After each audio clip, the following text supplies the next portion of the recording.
They're ripping everybody off. And she wrote it down. She filed it with the court. This is where you see the scam. So they're clearly racking up the hours, and they're all going to get paid by $350,000, which is a joke, which also owns a crypto exchange called Bullish. What's going on, guys? Welcome back. Hope this finds you well. Apparently, the FTX Bankruptcy Court hearing today, FTX attorney represented by Sullivan and Cromwell, he said at a court hearing that the exchange could possibly cautiously predict that the customers could get paid in full, i.e. fully repaying customers back and making them whole. But the guys doing the bankruptcy restructuring, who collectively have spent $500 million already, he did add that this was all an objective and not a guarantee. So, how much can you trust these guys? The Vultures, the Sharks? Well, probably not much. Where the attorney from Sullivan and Cromwell, Andy Didrich, he said again in court, reiterating something that was already known and probably even done as a feature of the exchange, that FTX, under Scam Sam, kept poor company records, including the financial records, which is funny for them to say because some of the work was outsourced to Sullivan and Cromwell. So that's kind of funny. So anyways, I would not trust anything these guys say. They're pros. Furthermore, something that seems rather unfair is that the repayment process under consideration by the courts require people to submit proof that they held with the exchange, all of which would get vetted by the restructuring team, of course, the lawyers, which would charge money for all the vetting. It's just more money that they are going to get paid. You would think that all these records already exist with FTX Exchange, but again, they point to the poorly kept records. Okay, so those billable hours will just keep going up. Where he said, and I quote, "The cost and risk of creating a viable exchange from what Sam Bankman-Fried left in the dumpster is simply too high." So they claim that whatever Scam Sam left was just far too much to even bring back to life. Funny enough, they also talked about that no investor has fully committed the capital, the money needed to restart the FTX exchange. Tom Farley has expressed interest in purchasing it, so maybe they're just talking about the brand. But who knows? You never know.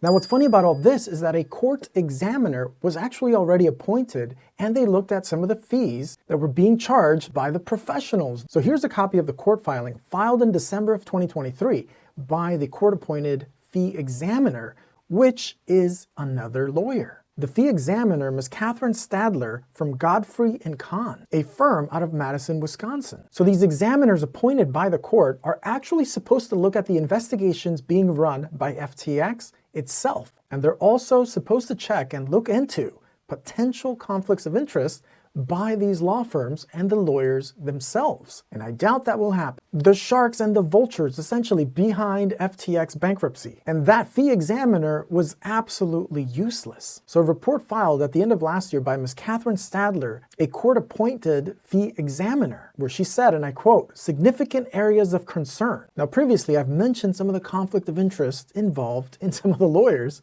and even John Ray himself. Now this is her list of the issues she found, all included in her court filing. For example, she says potentially excessive hours and fees devoting to researching and drafting specific pleadings. Also, inadequate time detail supporting the amount of fees devoted to generically described avoidance actions. For number 3, she put potentially excessive fees devoted to investigations and potential cause of actions where the time entries are vague, where she even wrote, thus preventing the fee examiner from evaluating reasonableness with appropriate context. Number 4 bullet point, again, arguably excessive fees devoted to responding to the fee examiner's requests. Number 5, non-working travel fees and expenses for intra-office, in-person meetings not relevant to the court event. They're ripping everybody off. And she wrote it down. She filed it with the court. Oh my God. She goes on to say expenses for local overtime, transportation. Interesting.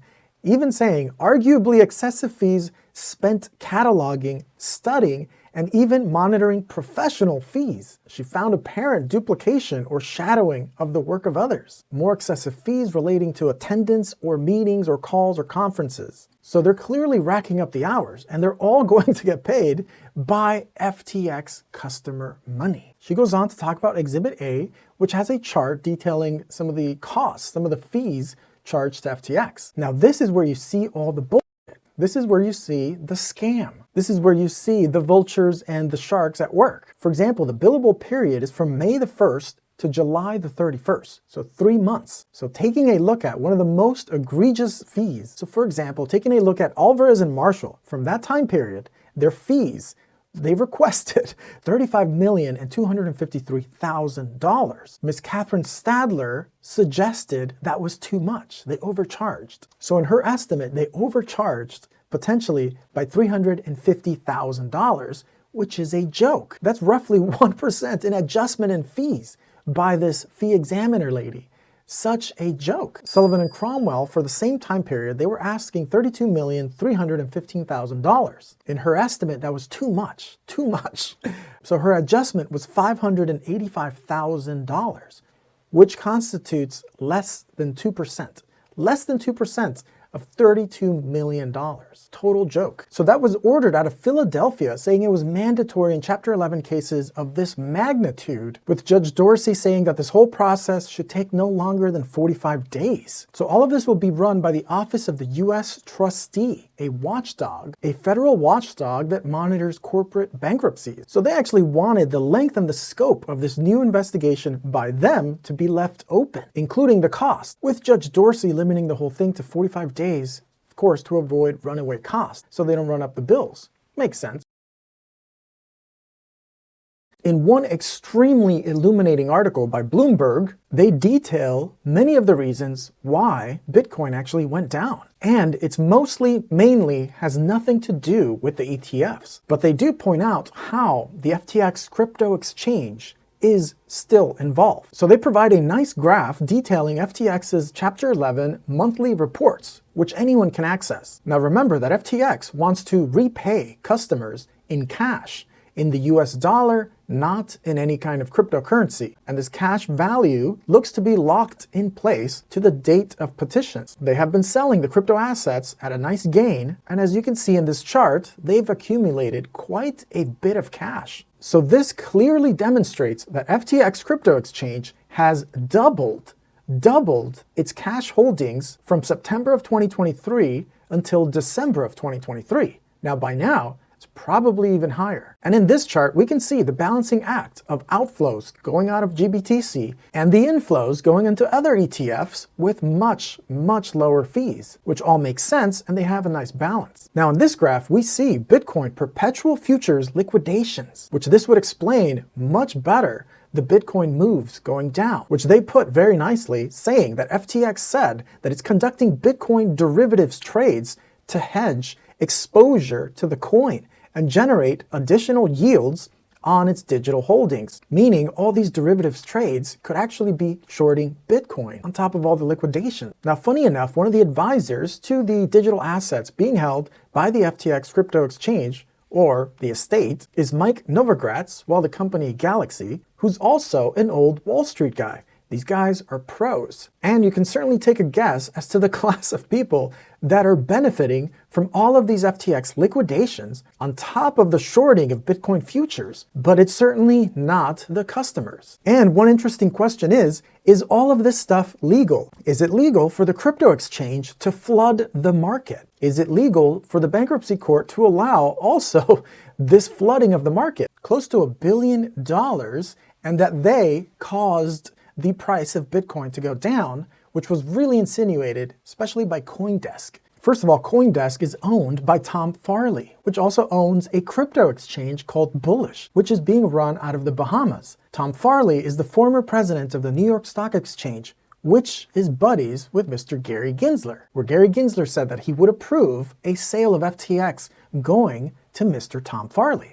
Pretty interesting. So maybe Wall Street just loves getting involved in crypto, Bitcoin, because it's a hedge against the dollar. They can't. They're out of dollars to use. They gotta play with something else. Interesting times for sure. But of course, all of this is a new game, a new casino. Just a matter of if you want to play. It's funny that Tom Farley started his exchange bullish, so the guy clearly is following in the footsteps of Sam Bankman-Fried, former president of the New York Stock Exchange. He wants to own his own casino, a crypto exchange. Now, a lot of people have come to realize that much of crypto is designed to take money from the masses to the few, selling hope. Always selling hope, where you can certainly make some money, but the forces at play are professional casino runners. It's no longer the rebellious counterculture currency. It is legit. And in other news, the IRS has actually implemented new rules, new guidelines for reporting your crypto. So on January the 22nd, the IRS had a press release regarding your crypto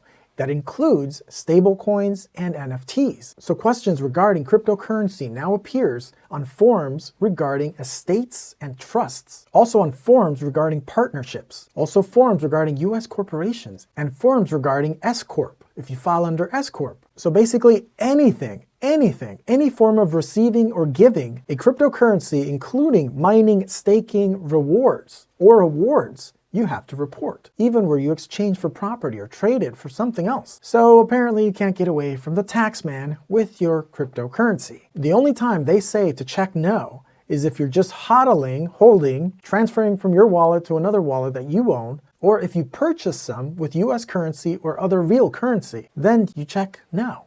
All interesting. What I don't like about that is it's creating a blueprint for potentially CBDCs, which is a whole nother topic in and of itself, and even some of the world's biggest financial agencies all pushing for CBDCs. I'd venture to say they're even subsidizing a lot of the stuff. The IMF, for example, the financial agency under the care of the UN. It seems that all these people want a CBDC, and the crypto world might be providing the perfect blueprint for all this stuff. I don't know. We'll see. All right, guys, well, that's it for this one. Thanks for spending time with me. Please don't forget to smash the like, subscribe if you haven't, and I'll see you in the next one.